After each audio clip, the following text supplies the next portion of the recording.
Баршаларыңызға қайырлы күн. Бүгін сүтсіз, майсыз, жұмыртқасыз, тек қана сумен осындай өте әдемі жұп-жұмсақ булочкалар дайындайтын боламыз. Видеоны соңына дейін көруді ұмытпаңыздар. Бізге ең алдымен осындай жылы су қажет. Тұзымызды салып, тұзымызды жақсылап ерітіп, араластырып аламыз. Біздің суымыз міндетті түрде жылы болуы қажет. Bir ас қасық дрожжымызды салып, тағы да барлығын жақсылап араластырып, дрожжымызды ертіп аламыз. Және де сұйық майымызды құямыз.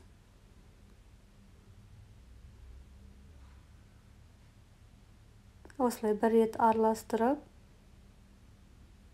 енді құмшекерімізді салатын боламыз. Мен сахарный пудра қостым, құмшекер болмағасын. Осылай барлығын толықтай араластырып шығасыздар. Енді ұнымызды қосамыз. Осылай илектен өткізіп, 1200 грамм қостым, одан артық қоспаңыздар. Осылай жақсылап қамыр илейтін боламыз. Бізде жұп-жұмсақ тесто шығуы қажет. Осылай илеп алдық. Енді осылай басып шығамыз кішкене.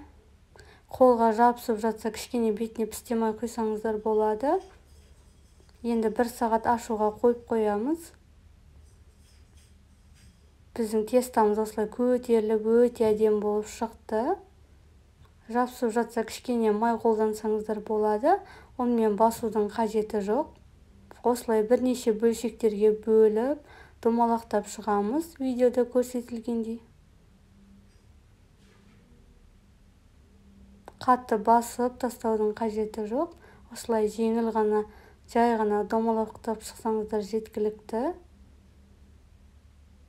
Барлығын солай жасап, противенге осылай араларын кішкене ашықтау қылып саламыз.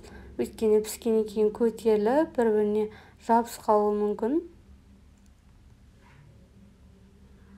Енді бетіне жұмыртқамызды жағатын боламыз.